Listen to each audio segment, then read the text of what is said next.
నమస్తే రమగారు. నమస్తే జయ. రమగారు, మంచి మాటలు సూక్తులు చెప్పుకోవటానికి వినడానికి చాలా బాగుంటాయి. వినేవాళ్ళు ఉంటే చెప్పేవాళ్ళు ఏదో ఒక సామెత కూడా ఉంది కదా, లోకు అన్నట్లుగా చాలా వింటామండి కొటేషన్స్ కానీ ఇలాంటివన్నీ. కానీ అవి పాటించడంలో మాత్రం కొంచెం కష్టంగానే అనిపిస్తుంది. అందరికీ అన్ని వేళలా అన్నీ సాధ్యం కాదు. అవును, కానీ సాధ్యం చేసుకుంటే చాలా బాగుంటుంది. ఎలా? మంచి మాటల్ని ఇంప్లిమెంటేషన్ కష్టం. ఎస్. ఇప్పుడు సత్యం వద అన్నారు అంటే నిజం చెప్పు. ఎల్లవేళ నిజం చెప్పలేకపోతాం. ఎక్కడ చెప్తామండి? ఎక్కడ చెప్తాం కదా, కష్టం. నిజం చెప్పలేకపోతే అబద్ధం కూడా చెప్పకుండా ఉండు. కనీసం ధర్మం చేరా, ధర్మాన్ని ఆచరించు. అన్నిసార్లు చేయలేకపోతావు, కనీసం అధర్మాన్ని చేయకు. ధర్మం చేయలేకపోతే పీడా పోయిరి. అంతేగా, అది పాయింట్. మన పెద్దవాళ్ళు చెప్పేది అదే. అయితే ఈ 4 మంచి మాటలకు ఒక మంచి కథ ఉంది, చెప్తారు. పూర్వం ఒక వ్యాపారి ఉండేవాడట. ఆయనకి ఏంటంటే ఎవరి దగ్గరైనా మంచి మాటలు వినటం ఇష్టం. ఆయన వినయశీల్ అనమాట. అయితే ఆ వినడం వింటాడు, మంచి మాటలు వింటాడు. ఎవరైనా వస్తే మంచి మాటలు చెవినేసుకోవడానికి గుళ్ళోకి వెళ్ళి తర్వాత హరికథలు విని అలా చేసేవాడు. అయితే ఏమైందట, ఒకసారి ఒక సాధువు ఆ ఊరు వచ్చాడు. ఈయన పోయి ఆయన దర్శనం చేసి ఏదో పండో ఫలమో సమర్పించి దండం పెట్టాడు. అయ్యా ఏదైనా ఒక మంచి మాట చెప్పండి అన్నాడు. అనేసరికి ఆయన అన్నాడు, మంచి మాటలు ఉచితంగా చెప్తే నెత్తికెక్కవు నాయన, డబ్బులు ఇచ్చి చెప్పించుకో. మంచి మాటకి 100 రూపాయలు అన్నాడు. నీకు ఉచిత సలహా చెప్తే ఉచితంగానే పోతుంది అది. అదే నువ్వు డబ్బులు ఇస్తే ఏం మాట్లాడాలో నువ్వు అదే మాట్లాడతావు, ఏం తెలుసుకోవాలో అదే తెలుసుకుంటావు, అక్కర్లేని మాటలు ఉండవు కదా. అందుకని ఇలా అడిగేసరికి ఆయన అన్నాడు, అలాగే 100 రూపాయలు ఇస్తాను మాటకి. సరే, ఆయన ఏం చెప్పాడంటే మొదటి వాక్యం, సామాన్యుడు ఎవడైనా గొప్పవాడయ్యాడు అనుకో, వాడిని సామాన్యుడిగా ఉద్దేశించి మాట్లాడకూడదు, గొప్పవాడిగానే గుర్తించాలి. అది నీకు మంచిది. నీతో పాటు ఉన్నవాడు పెద్ద పెద్ద వ్యాపారస్తుడు అయ్యాడు, ఏమా అనకూడదు, ఏమండి అని మాట్లాడాలి. సంబోధన మర్యాదగా ఉండాలి. నువ్వు గొప్పవాడి అన్నట్టుగానే ఉండాలి. వాళ్ళే దిగి మన ఇద్దరం స్నేహితులను చిన్నప్పటి నుంచి అనేవాడంటే ఓకే, నువ్వు అనకూడదు. సామాన్యుడిని పెద్దవాడైతే పెద్దవాడుగానే గుర్తించాలి, కానీ వీడి ఇది వరకు సామాన్యుడు, మా వాకిట్లో తిరిగేవాడు ఏరా వరే అని అనకూడదు అని చెప్పాడు. ఈయనకి చాలా నచ్చింది. మనతో ఉన్న ఒక సామాన్యుడు గొప్పగా అయిపోవటం ఎంత బాగుంది అనుకుని, అయ్యా ఇంకొక మాట చెప్పండి. మళ్ళీ 100 అన్నాడు ఆయన. అలాగే అని ఇంకో 100 రూపాయలు చేతిలో పెట్టాడు. ఈయన ఏమన్నాడంటే, ఎప్పుడు ఇతరుల రహస్యాలు బహిరంగపరచద్దు నీ అంతటా నువ్వు. నీకు తెలుసు, నీ చుట్టుపక్కల వాళ్ళకు కూడా తెలుసు అనుకో, వాళ్ళందరూ మాట్లాడినా నువ్వు మాట్లాడద్దు. ఇతరుల రహస్యం ఎప్పుడు నీ నోటితోటి నువ్వు చెప్పకూడదు. ఇది చాలా వ్యాలిడ్ పాయింట్. మనం డిస్కస్ చేయడానికో, ఎవరికైనా చెప్పడానికో, లేకపోతే దాని గురించి మనం తెలుసుకోవటానికో ఎవరికైనా చెప్పామంటే అది పెదవి దాటితే పృథివీ దాటితే చాలా ఇబ్బందులు వస్తాయి దాంతో. అందుకని ఇతరుల రహస్యాలు చెప్పకూడదు. ఈయనకి ఇది కూడా బాగుంది, బాగా నచ్చింది. అయ్యా ఇంకొక మాట చెప్పండి అన్నాడు. జేబు చూసుకున్నాడు, డబ్బులు ఉన్నాయి. ఇంకో 100 రూపాయలు చేతిలో పెట్టాడు. ఈయన ఏమన్నాడంటే, పని వాళ్ళతో చేయించగలిగే పనిని వాళ్ళతో చేయొచ్చు, నీ సమయాన్ని వృధా చేసుకోబోక. వ్యాపారస్తుడు కదా ఈయన, అన్ని పనులలోకి దిగి నువ్వు చేయొద్దు. వాళ్ళు ఎవరో చేస్తారు, నీ దగ్గర పనివాడు ఉన్నాడు, గుమాస్తా చేయాల్సిన గుమాస్తాతో చేయొచ్చు. అది ఎలా చేయాలో నువ్వు అక్కడ నిలబడి దగ్గరుండి చేయించి సమయం వృధా చేసుకోబోక. ఇది వ్యాపారానికి ఉపయోగపడుతుంది. అవును, వ్యాపార లక్షణం కదా అది. మనం ఇంకా కొంత ఆలోచించుకోవచ్చు. మన సమయాన్ని వృధా చేసుకోకుండా నీ పని నువ్వు చేసుకుంటావు, వాడి పని వాడు చేసుకుంటావు. సూపర్, బాగుంది. ఇంకో 100 ఇచ్చాడు. ఇంకొక మాట చెప్పండి, ఇదే ఆఖరి.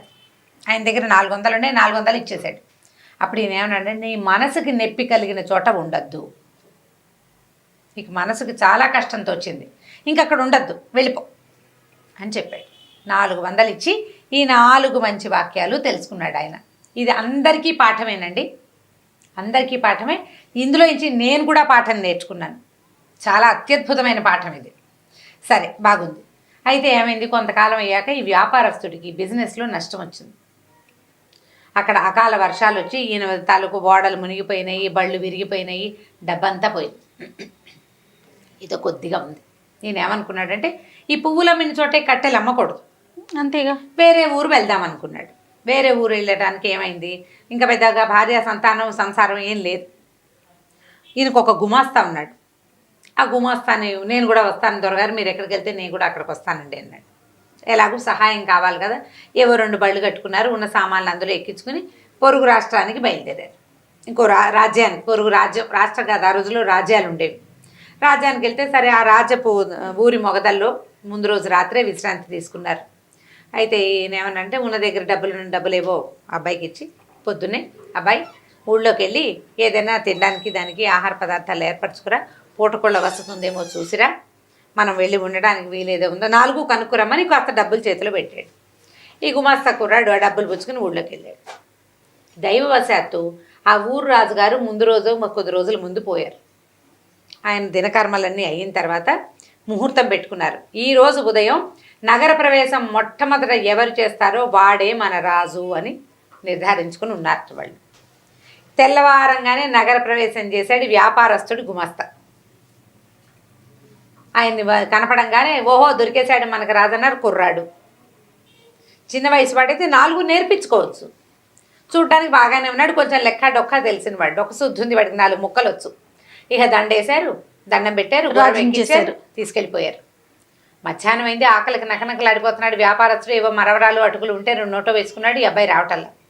ఏమైందో ఏదో ప్రమాదం వాటిల్లిందా కుర్రాడు, వాడు డబ్బులు పుచ్చుకుని పారిపోయే రకం కాదు, ఇంత దూరం వచ్చాడు కదా మనతో పాటు. సరే ఈయన లోపలికి బయలుదేరి వెళ్ళాడు. వెళ్ళేసరికల్లా ఊరంతా కోలాహలంగా ఉంది. కొత్త రాజు గారు బాగున్నాడు అంటున్నారు, అదంటున్నారు, ఇదంటున్నారు. ఎవరండి కొత్త రాజు, ఏమిటి ఇవాళ ఏమన్నా సింహాసనం పట్టాభిషేకం చేశారా ఏమిటంటే, ఇలా రాజుగారు గతించారు. ఆయన దినవారాలు అయిపోయాక తొలుత ఊళ్ళోకి ప్రవేశించిన కొత్తవాడికి రాజ్యం ఇవ్వదలుచుకుని ఉన్నాము. ఇవాళ పొద్దునే ఓ కుర్రాడు వచ్చాడు, అతన్ని రాజుని చేశామంటే తన గుమాస్తాయే రాజు అయ్యాడని ఆయనకు అర్థమైంది. గబగబా మెల్లిగా అంతఃపురాన్ని అక్కడికి రాజప్రాసాదం దగ్గరికి వెళ్ళి నేను ఫలానా అని చెప్పాడు. చెప్పేసరికి లోపలికి కబురు వచ్చింది. కుర్రాడు చెప్పాడు కదా, గుమాస్తా రాజైన గుమాస్తా ఏం చెప్పాడు, ఒక వ్యాపారస్తుడితో కలిసి వచ్చాను, ఆయన ఊరు బయట విడిశాడు అని చెప్పాడు. ఆయన విడిది అక్కడ ఉంది కదా, బళ్ళు అక్కడ ఆపుకున్నాడు. సరే లోపలికి వెళ్ళి ఈయన ఏం చేశాడు, లోపలికి వెళ్ళగానే తన గుమాస్తా రాజబట్టల్లో చక్కగా సింహాసనం మీద కూర్చుని ఉన్నాడు. ఈయన గుర్తొచ్చింది, 100 రూపాయలు ఇచ్చి ఒక మంచి మాట కొనుక్కున్నాడు తను. మొదటి వాక్యం ఏమిటి, సామాన్యుడు గొప్పవాడైతే అతన్ని సామాన్యుడిగా కాకుండా గొప్పవాడిగా పరిగణించాలి. నమస్కారం మహారాజా అని పలకరించాడు. ఆ మహారాజు అయిన కుర్రాడికి ఏనుగొక్కినంత సంతోషం వచ్చింది. మహారాజు అయిన సంతోషం కంటే తన యజమాని తనని మహారాజుగా గుర్తించిన పాయింట్ వ్యాలిడ్ పాయింట్స్ అనమాట. అత్యద్భుతమైంది. ఆయన చాలా గౌరవించి, ఈయన నాకు ఒకప్పటి యజమాని, నాకు అన్ని చదువు అంటే అన్ని విద్యలు, వ్యాపారం చేయటం, అందులో మెళకువలు ఈయనే నేర్పించాడు, ఈయన నా మంత్రిగా ఉంచుకుంటానని ప్రకటించాడు.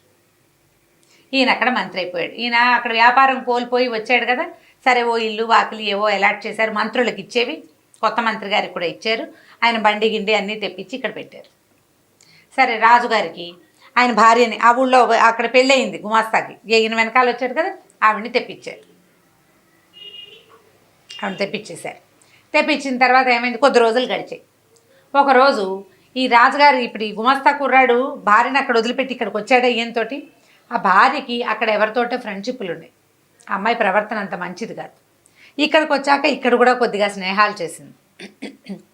ఓ రోజు ఈయన ఏవో అవి ఇవి అంటే అశ్వశాలలు గోశాలలు అవి పరిరక్షణ అవి వాటి కోసం చూస్తుంటే అశ్వశాలలో ఈ రాణిగారు ఆ అశ్వశాల అధిపతితోటి కనపడింది.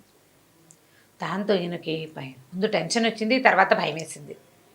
ఇతరుల రహస్యాలు బహిరంగపరచకూడదు, అందుకని ఏం చేశాడు ఆయన, తన భుజం మీద ఒక శాలువ ఉంటే వాళ్ళు ఎవరికి కనపడకుండా వాళ్ళు ఉన్న గది దగ్గర ఆ శాలువ గుమ్మాన్ని ఇట్లా కట్టెల్లాగా పెట్టేసి వచ్చేసాడు. వచ్చేసేసరికల్లా ఆ అమ్మాయి చూసుకుంది, ఇక్కడ శాలువ ఉందంటే ఖచ్చితంగా ఎవరో మన చూశారు అని అనుకుని ఈ శాలువ ఎవరిది వాకపు చేసింది కొత్త మంత్రి గారికి అని తెలిసింది. కొత్త మంత్రి గారు రాజుగారికి పూర్వపు ఓనరు, పూర్వపు సేటు. ఈవిడేం చేసింది, మీ మంత్రి గారు దుష్ప్రవర్తన, నాతోటి సరిగ్గా ప్రవర్తించలేదు, నన్ను ఏదో అన్నాడు, నాతోటి సరిగ్గా చేయలేదు అని చెప్పేసి భర్తకి చెప్పింది. చెప్పేసరికల్లా ఇప్పుడు ఏం చేయాలి, ఈయనేమో ఇదివరకటి యజమాని, అయ్యో ఈయన ఇలా అయ్యాడా, ఇప్పుడు ఏమిటి ఇల్లు వాకిలి వచ్చి మంత్రి పదవి వచ్చేసరికి ఈయన ఇలా అయిపోయాడు అనుకుని రాజుగారికి చాలా కోపం వచ్చింది. ఏం చేశాడు, ఆయన డైరెక్ట్గా శిక్షించకూడదు, ఎందుకంటే తన పూర్వపు యజమాని, తనే మంత్రిని చేశాడు, బాగుండదు, పరుగు పోతుంది. అందుకని ఆయనకి ఏం చెప్పాడంటే, మీరు ఒక పని చేయండి, కసాయి కొట్టుంది మనకి కోటని ఆనుకుని అవతల వైపు, అక్కడికి వెళ్ళి మాంసం కొనుక్కురండి అని చెప్పాడు. ఆ కసాయి కొట్టువాడికి ఏం చెప్పించారు? మాంసం కొనడానికి వస్తాడు, ఆయన్ని చంపేయమన్నారు. ఆయనేమనుకున్నాడు, మూడో మాట ఉంది కదా, మూడో మంచి మాట, 100 రూపాయల నోటు ఇచ్చి కొనుక్కున్నాడు. పని వాళ్ళు చేయగలిగే పని వాళ్ళతో చేయొచ్చు, నీ కాలం వృధా చేసుకోవద్దు. మాంసం కొనటం పెద్ద పనే, సైనికుడిని పంపిస్తే సరిపోతుంది. సరే, ఏం చేశాడు ఈయన? ఆ వాకిట్లో పనిచేసే ఓ సైనికుడిని, అరే అబ్బాయి ఆ కసాయి కొట్టు నుంచి మాంసం కొనుక్కురారా, అది పట్టుకెళ్ళి రాజుగారికి ఇవ్వు, ఫలానా లేడి మాంసం కావాలట అని చెప్పాడు. వీడు పోయి సైనికుడు అక్కడికి వెళ్ళేసరికి ఆ కసాయి కొట్టు వాడికి ఏం తెలుసు, లేడి మాంసం అని ఎవడడిగితే వాడిని కొట్టేయాలి అంతే. ఆ సైనికుడిని కొట్టేసాడు వాడు. ఈ లోపల ఏమైంది, ఈ అశ్వశాలాధిపతి ప్రవర్తన మంచిది కాదని వేగుల వాళ్ళ ద్వారా ఈయనకి కబురు వచ్చింది రాజుగారికి.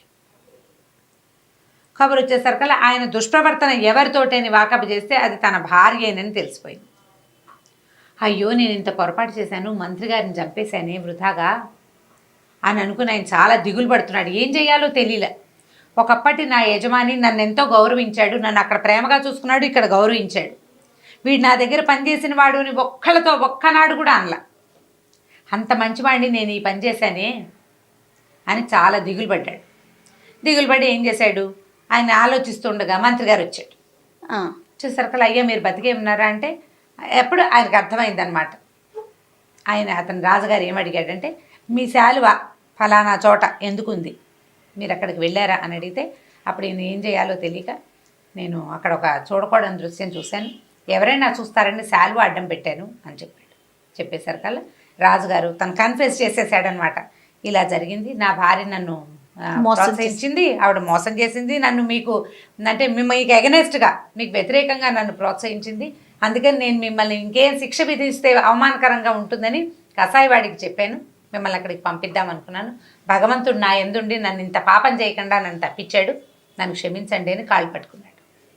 ఆయన పర్వాలేదులే నాయన, ఎలా జరగాల్సి ఉంది అది అలా జరుగుతుంది, నేను 100 రూపాయలు ఇచ్చి కొనుక్కున్నాను మాటల్ని, కొనుక్కున్న ప్రతి సలహాని నేను ఉపయోగించాను. ఇప్పుడు 4వ సలహా ఉంది కదా, మనసు దెబ్బతిన్న చోట గాయపడిన చోట ఉండద్దు. ఎంత బతిమిలాడినా రాజు వ్యాపారస్తులకు ఇంకక్కడ ఉండాలి. మంత్రిగా కొంతకాలం పనిచేసి తను సంపాదించుకున్న సొమ్ముని 2 బళ్ళకి ఎత్తించుకుని ఆ ఊరు నుంచి బయటికి వెళ్ళిపోయాడు. ఈ 4 మంచి మాటల్ని అతను వాడుకున్నాడు. మనం ఇలాంటిదే ఇదివరకు ఒక కథ చెప్పుకున్నాం, దగ్గరగా ఇలాంటి కథే.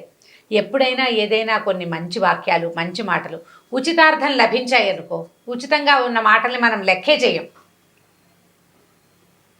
దానికోసం మనం పే చేయాల్సి వస్తే డబ్బంటల్లా. నేను ఒక దెబ్బ తిని నేర్చుకున్నామనుకో, ఒక మంచి విషయం బాగా గుర్తుంటుంది, భలే గుర్తుంటుంది, ఎంత బాగానో గుర్తుంటుంది. గుణపాఠాలు అంటారు వాటిని. జీవితం గుణపాఠాన్ని నేర్పిస్తుంది, ఆ పాఠాన్ని అనుసరించి ప్రవర్తిస్తాం. ఉచిత సలహాలు పెద్దగా ఉపయోగపడవు, కానీ ఇలాంటివి అంటే మన మూల్యం చెల్లించి తీసుకున్న సలహా ఉంది చూసావా, అది బాగా ఉపయోగపడుతుంది. మంచి వాక్యాలకి పూర్తిగా పాటించలేకపోయినా తదనుగుణంగా వ్యవహరించడం తెలుసుకోవాలి. మనం అనుగుణంగా వ్యవహరిస్తే జీవితం సజావుగా వెళ్తుంది. 100% చేయలేకపోతాం, కనీసం దానికి దగ్గరగా ప్రయత్నం అన్నా చేస్తే కనీసం ముందుకెళ్ళగలుగుతాం, చక్కగా ఉంటుంది జీవితం.